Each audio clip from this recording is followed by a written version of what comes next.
versetzt und zugleich eben dadurch in die höchste Verbindlichkeit.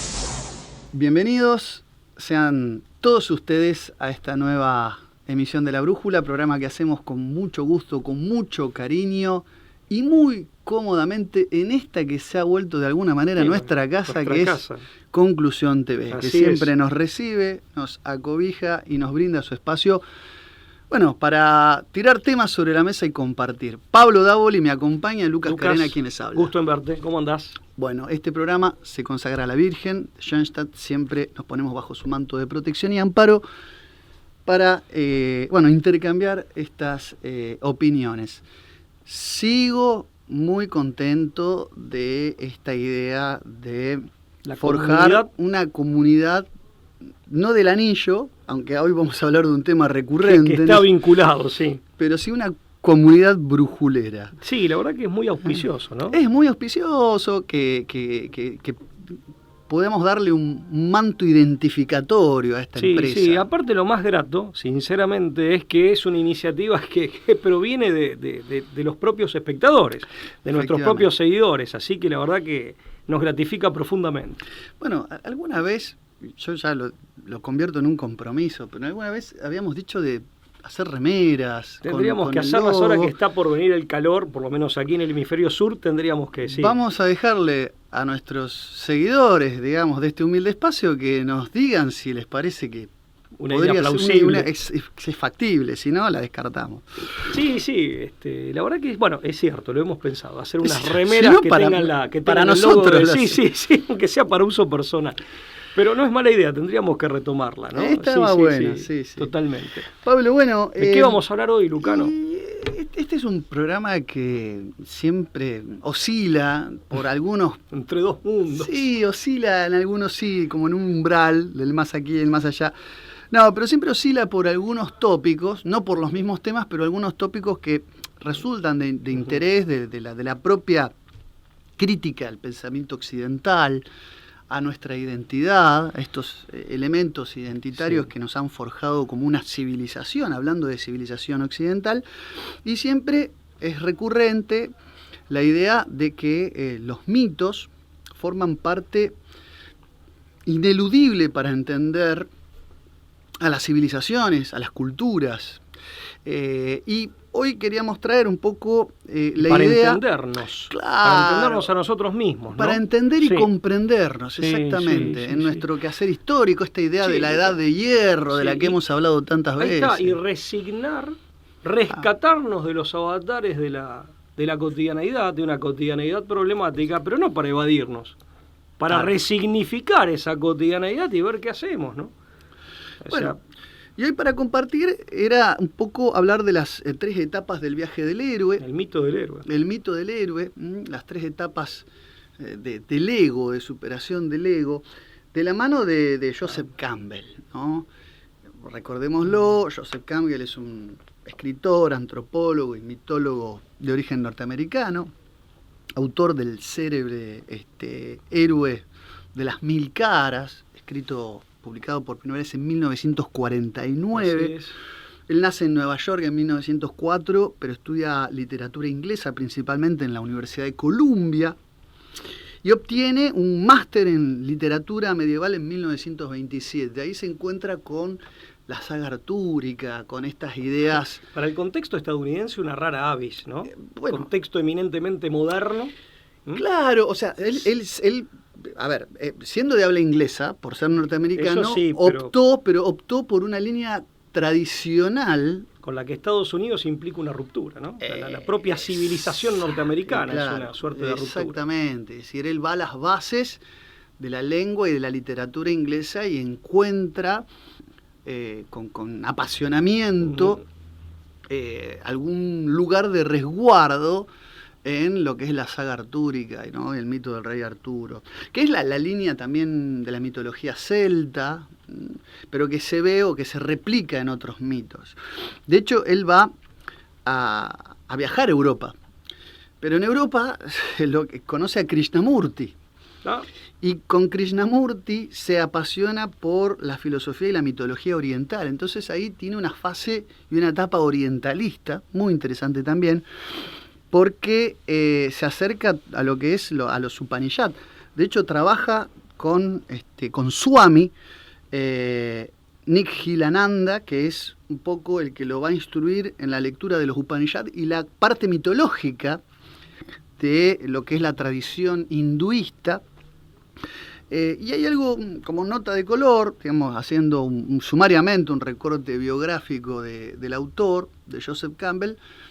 El famoso cineasta George Lucas se inspira en su obra, en sus aportes, para crear y para hacer el guión de la saga de Star Wars, ¿no? Sí, eso también sí, claramente.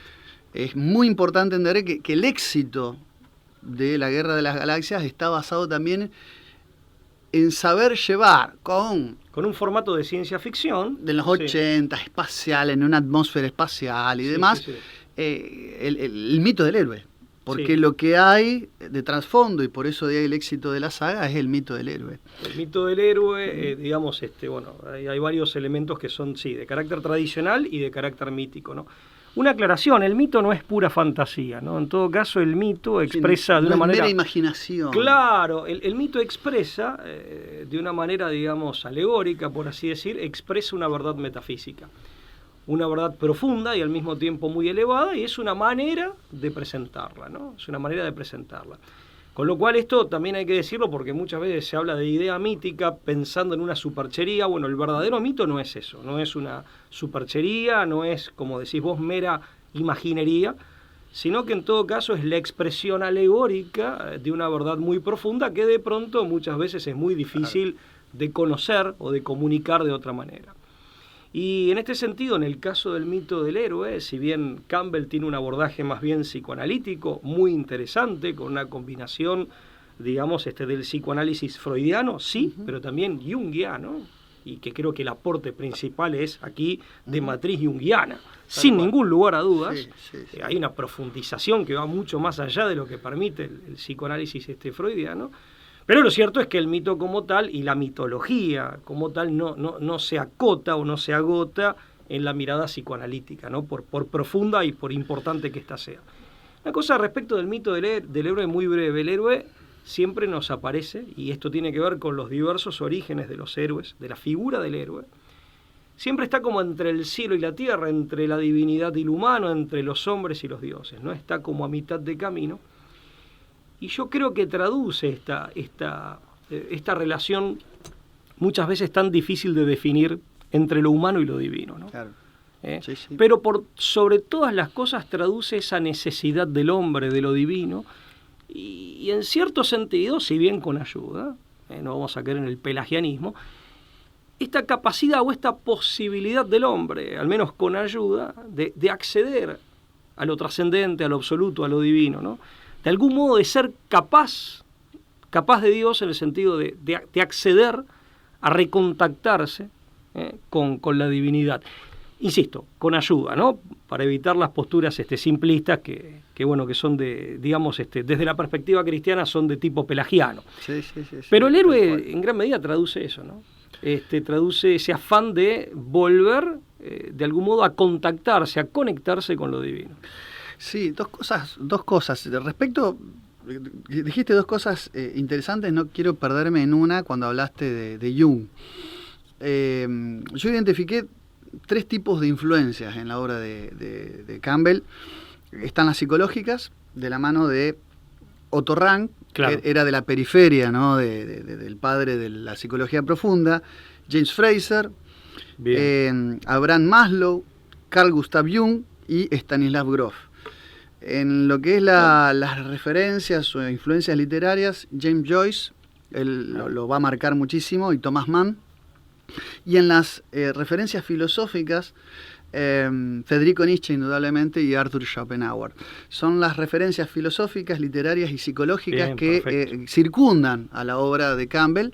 Pero también es verdad que Schopenhauer y Nietzsche son contestaciones, reacciones a la filosofía hegeliana, ¿no? En su momento, esta idea de todo lo real es racional y todo lo racional es real, ese vitalismo que rompe con ese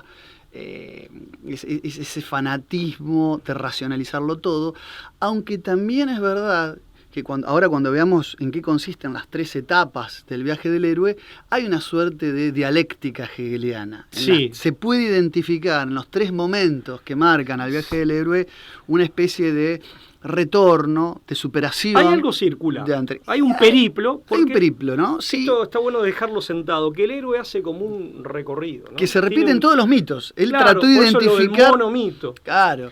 Che, él estudia incluso a los pueblos la mitología, o mejor dicho, los mitos y el universo cosmogónico de los pueblos también de Oceanía, en particular de Australia, y también de los pueblos indígenas, autóctonos norteamericanos, ¿no? Buen dato, o sea, él completa, digamos, su cuadro y advierte que siempre hay una repetición. Hay como un denominador común. Efectivamente.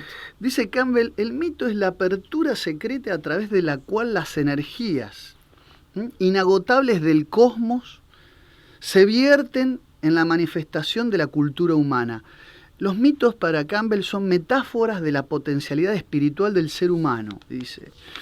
Y los mismos poderes que animan nuestra vida, digamos, animan la vida del mundo.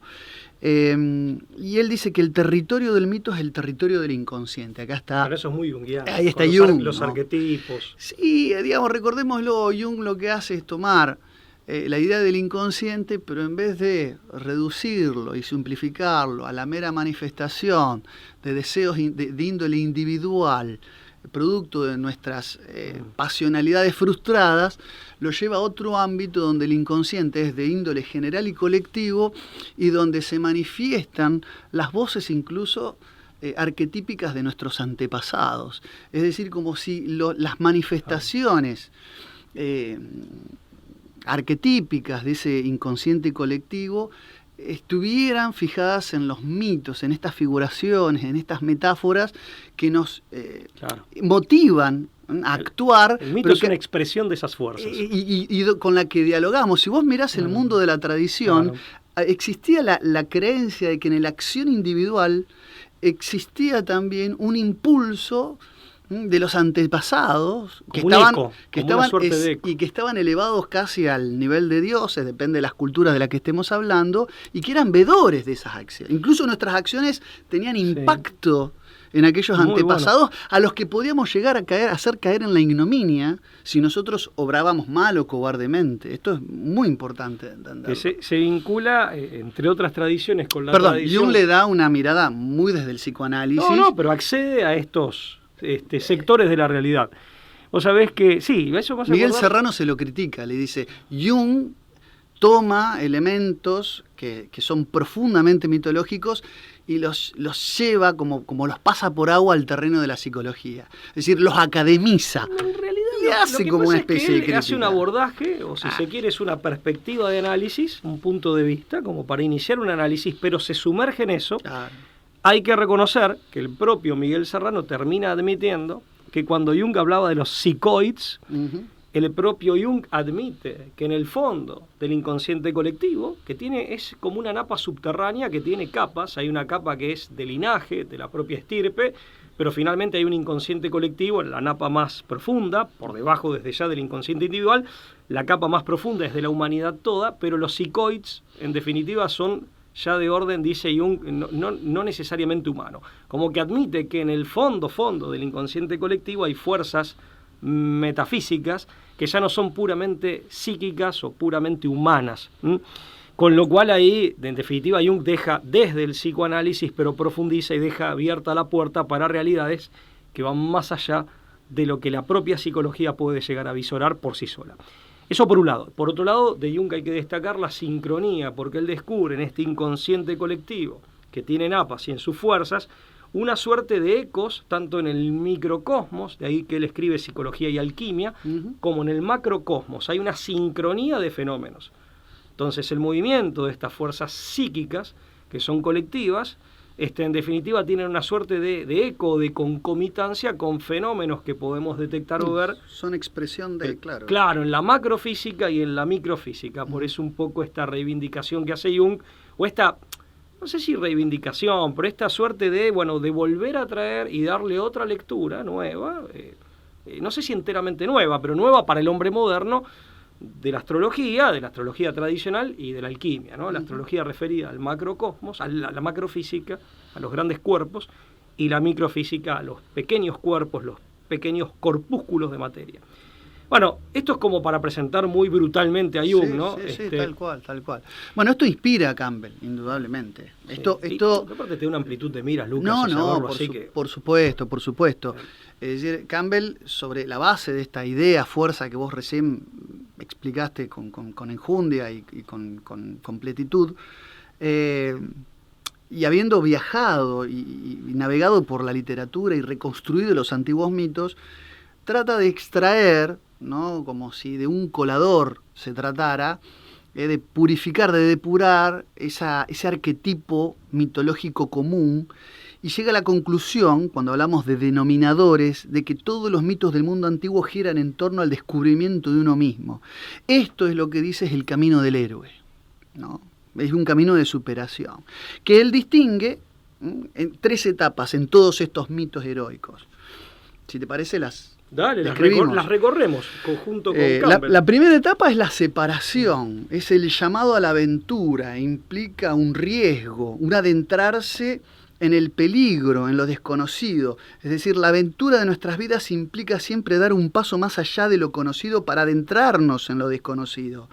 Es traspasar un umbral, ¿no? Es salir de la zona de confort. Sí, hay una llamada, ¿no? Claro. Normalmente hay alguna señal y una llamada que muchas veces... No hay mera curiosidad. No, claro. Hay un llamamiento. Hay un llamamiento que te... como que te abre una puerta y te muestra que hay un sendero que hasta ese momento no habías visto. Claro. Que te puede conducir, no sabes bien a dónde, pero te llama. Y algo más, ese sendero está custodiado. Bien. Y está custodiado por el peor de los temores. Ese sendero no solamente es ríspido, es escabroso, es sinuoso, sino que es totalmente inhóspito. Es decir, no es solamente desconocido. No es un sendero de flores. No, todo lo contrario. Aparece como amenazante. Y lo es en gran medida. Y ese custodio es el arquetipo del dragón, del monstruo mitológico que nos va a devorar. Que nos va a devorar. Ahí podemos identificar cualquier cantidad de mitos. Fafnir, el dragón que custodia el anillo del Nibelungo en la mitología de los Belsas, de los Belsungo, mitología nórdica. Después voy a hacer alguna referencia, a tomar alguna lectura. Este librito de Heinrich Nieder sobre mitología lo recomiendo porque es breve, pero reúne todas las sedas, muy buen trabajo de fuentes tiene.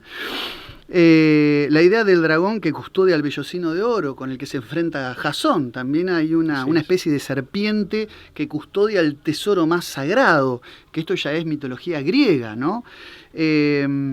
Teseo y el Minotauro, claro. Perseo y la Gorgona, ¿no? Es decir, porque tiene que viajar al río Estigio, pagar el tributo a Caronte y entrar a las puertas del inframundo. Esto es de tocar fondo, de bajar y vencer a la Gorgona. En Perseo también está retratado. Ni hablar en la mitología danesa o en la mitología Beowulf o en la mitología inglesa. Smaug, el dragón con el que se enfrenta Bilbo Bolsón en la saga de Tolkien, de R.R. Tolkien, que es el hobbit que se enfrenta con el dragón que custodia también el anillo único, ¿no? El anillo de poder. En griego, ya que mencionabas a los griegos, hay un proceso de catábasis. Después va a ser de anábasis, hay un descenso a los infiernos, ¿no? Esto, incluso desde la perspectiva cristiana, desde luego para el cristianismo, porque para el cristianismo es lo que protagoniza el propio Cristo al morir, ¿no? Es y increíble, bajar, ¿no?, a ¿no? los infiernos para después la anábasis, está en el credo niceno expresado es explícitamente, no es una suposición. Descendió a los infiernos, resucitó y subió, ¿no? Sí, aparte en el cristianismo planteado como episodio real, no como mera alegoría, no como mera representación o símbolo. O en todo caso se realiza. Claro. Bueno, se yo realiza. siempre sostengo, por eso ahí lo hemos hablado, yo siempre sostengo eso. Hay, digamos, lo que Cristo, esto lo digo, digamos, como cristiano, ¿no? Como católico, lo que Cristo en efecto realiza ha sido prefigurado de manera mítica en muchos de estos mitos con mayor o menor claridad. Pero aquí hay una realización concreta, real y práctica, por así decir, de esto. Efectivamente, pero ahí, claro, hay una catábasis, hay un descenso. Primero hay una partida, ¿no? Por eso también en la mitología griega se ve esto de viajar, de salir de tu cotidianeidad. Ahí está la aventura. O de lo externo de tu cotidianeidad, ¿no? Digamos, de la vida mirada hacia afuera. Y hay un viaje, un recorrido y que implica implica un descenso y enfrentar una amenaza. Bueno, tanto en la Ilíada como en la Odisea hay viaje, hay búsqueda. Y muchas veces el héroe se niega. Claro. Primero, entonces después termina accediendo. Hay muchos episodios, historias míticas donde el héroe primero se niega y después va. El dragón es ese monstruo de los miedos personales que custodia la entrada. Y insisto, ejemplos hay a montón. En el Nidhogg, que es la serpiente que custodia y se alimenta de las raíces del Irminsul, Yggdrasil en la mitología nórdica. Tenés el Landón, que custodia el jardín de las Hespérides en la mitología griega. Es decir, el dragón tiene este significado profundo de ser el enemigo que nos permite trasvasar el umbral. Representa los peores miedos, que enfrentar, ¿no? Pero no es cualquier tipo de miedo, es el miedo a lo desconocido. Sí. En ese camino de iniciación, que es la segunda parte, no la segunda etapa, hay que trasvasar un umbral incierto, del cual podemos incluso no sobrevivir. Claro. Sí, es el peligro en sí. Eso es el peligro y en definitiva tiene el sentido de una prueba. Exactamente. Esta idea, y acá está presente, ¿no? Implica el traspasar el umbral, la idea de transmutación.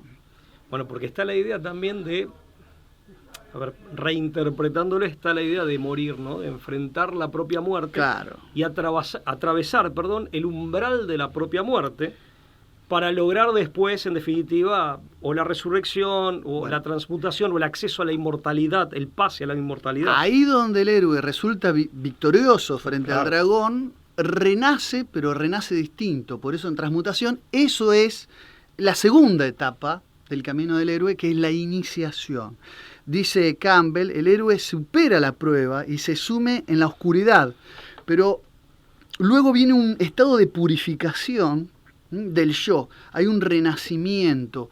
Me imagino a Sigfrido untándose con la sangre del dragón que lo convierte en un ser perenne, ¿no?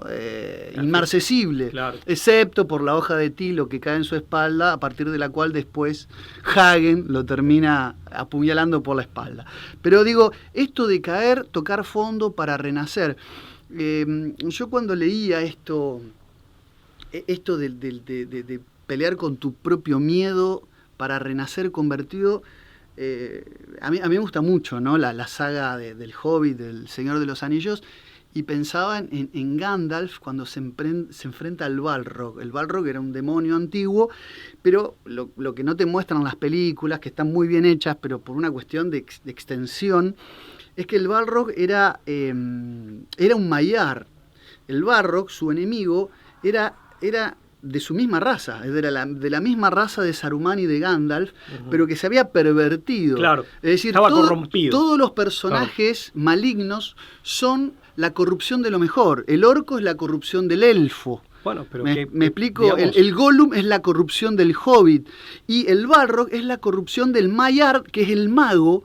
Por eso Gandalf el gris vuelve como Gandalf el blanco cuando cae en oscuridad después de enfrentarse al Balrog. El Balrog es tentado por Melchior, que es el primer señor oscuro, el antepasado de Sauron, que se ve en las películas tan famosas, pero que en última instancia es vencerse a sí mismo. Por eso está la imagen especular de la corrupción y de la tentación. Totalmente. Ninguno de los héroes se tienta con el oro que encuentra en la cueva del dragón. Claro. Y ciertamente que uno se corrompe a partir de lo que es, ¿no? Y el mal aquí aparece como una suerte de déficit ontológico, sí, de corrupción, ¿no? De desorden de la propia naturaleza, que en un grado extremo lleva, digamos, a a la ruina de la propia naturaleza, pero te presentás como corrupción a partir de lo que sos, como corrupción de tu propia naturaleza.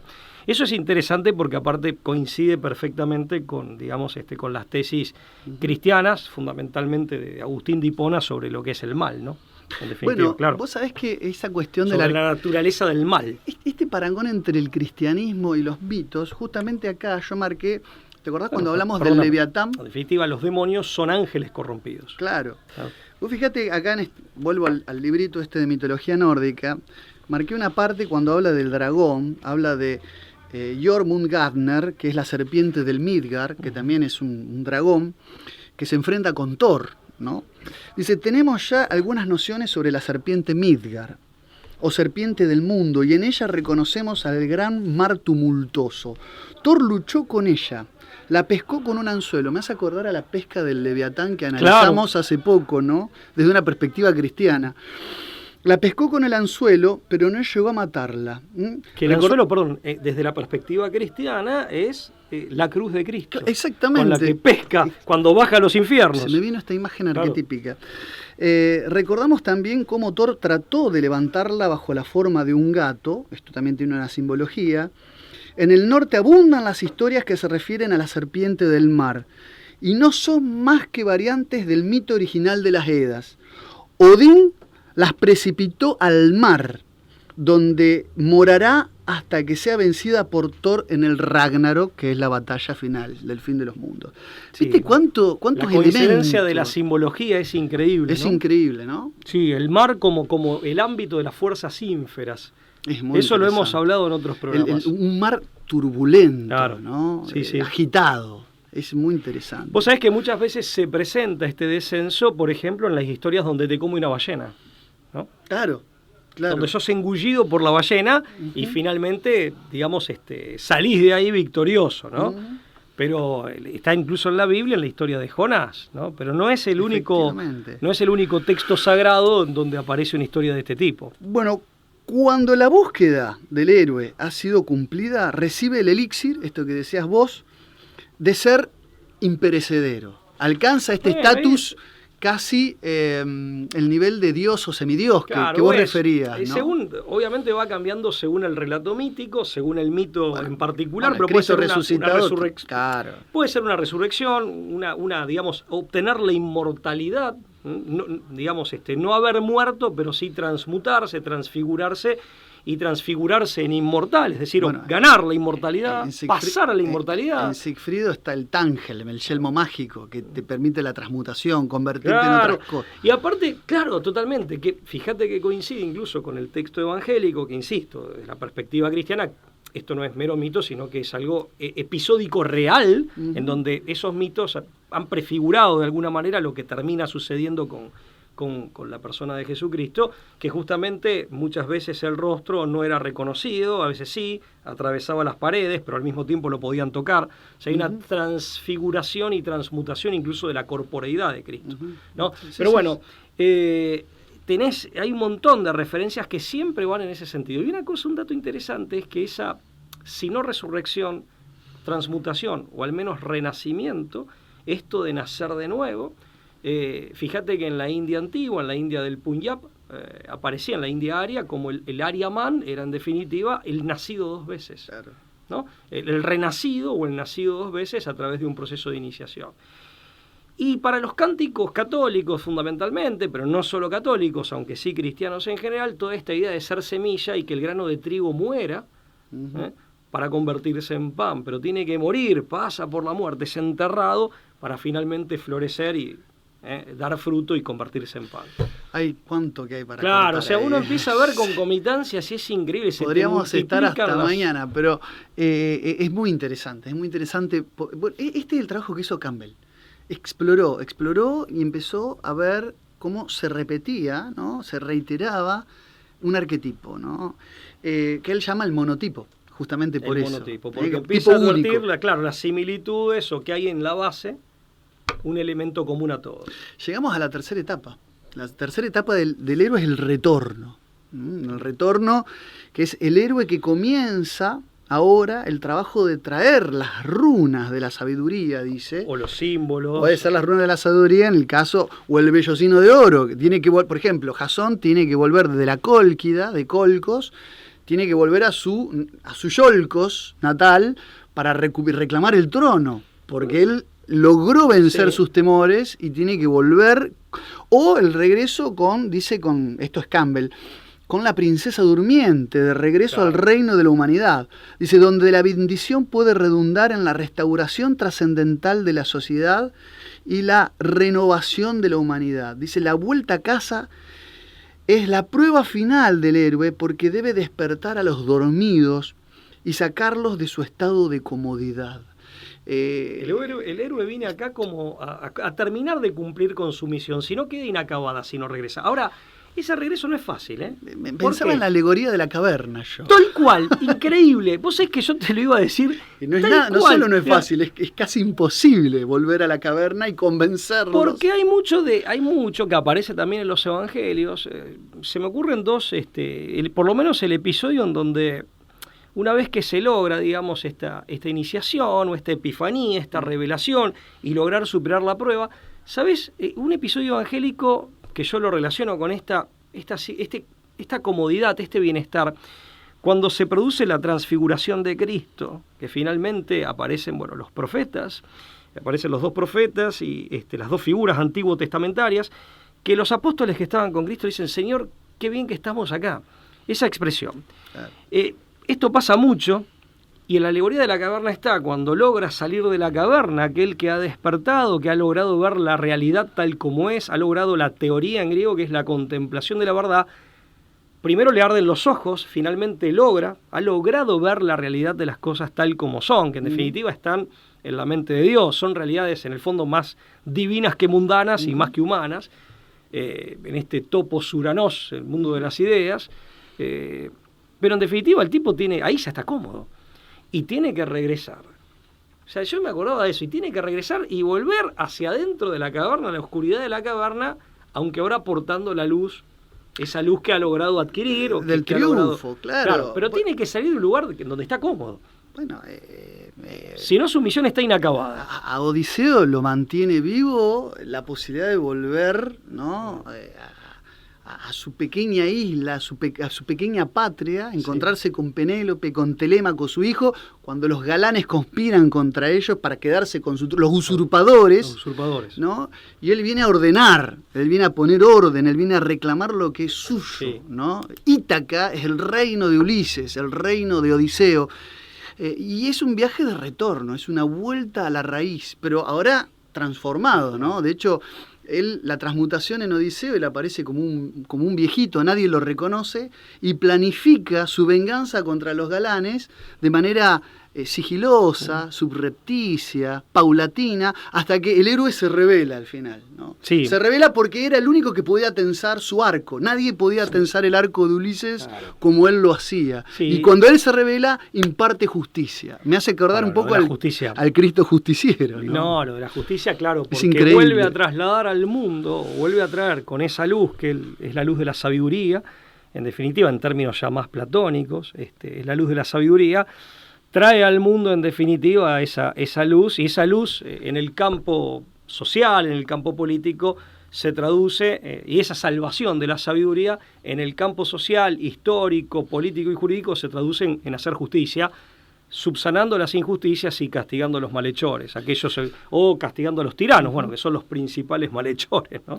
Son los malhechores más destacados. Ese camino de retorno, para también bajarlo a la vida cotidiana, es cuántas veces no somos escuchados por los propios. El que vio y volvió, ¿no? El que despertó y volvió. ¿Cómo cuesta ser profeta en la propia tierra, donde nadie te escucha, todos te dan la espalda? Eso es difícil también, ¿no? Cuando alguien quiere proteger a los propios y los propios no te escuchan. No sienten en la alegoría de la caverna ese elemento o esa característica está muy exaltado, ¿no? Sí, efectivamente, está muy marcado por Platón, en donde incluso dice que a la partida, pero también al regreso, este héroe se arriesga a que los propios eventualmente lo rechacen y lo maten, ¿no? Sócrates tomando la cicuta. Sócrates bebiendo la cicuta. Un poco esto bíblico de fue a los suyos y los suyos no lo recibieron. Efectivamente. Sí, es cierto.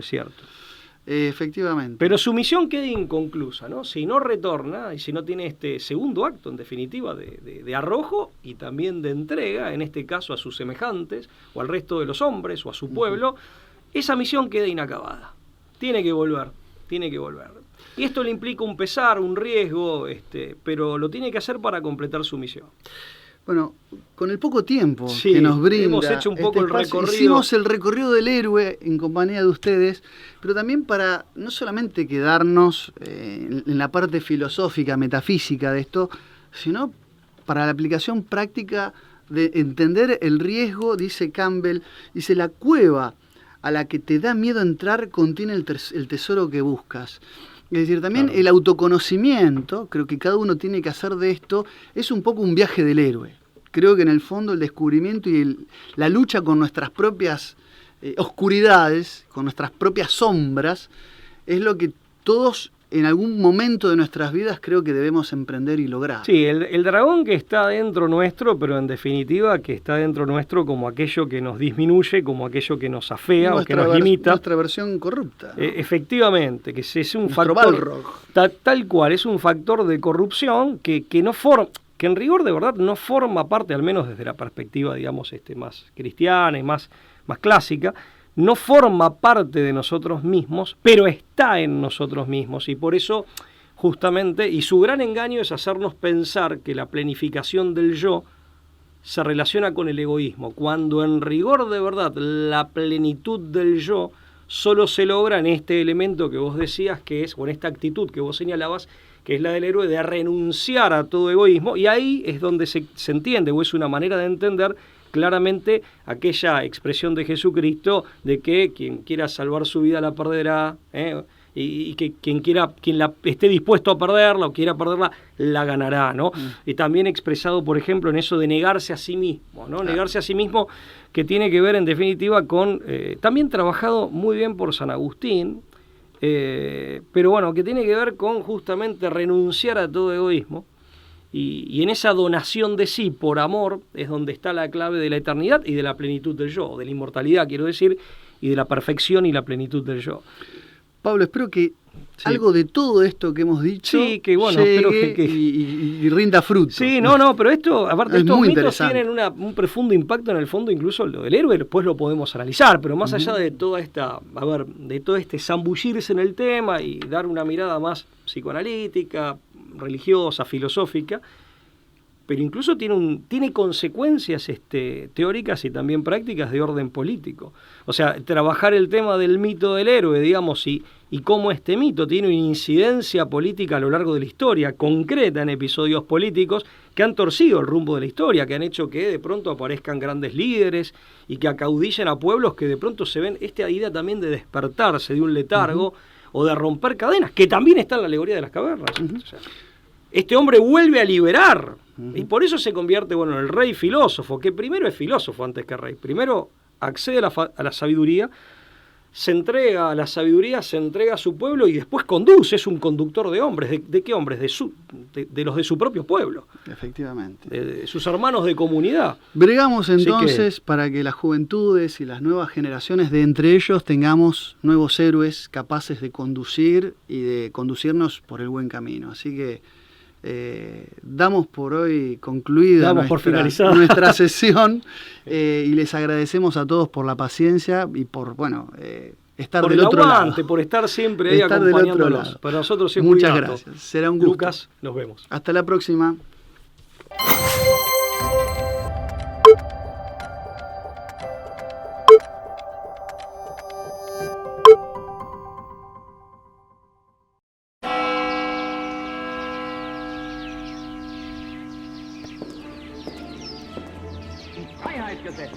Und zugleich eben dadurch in die höchste Verbindlichkeit.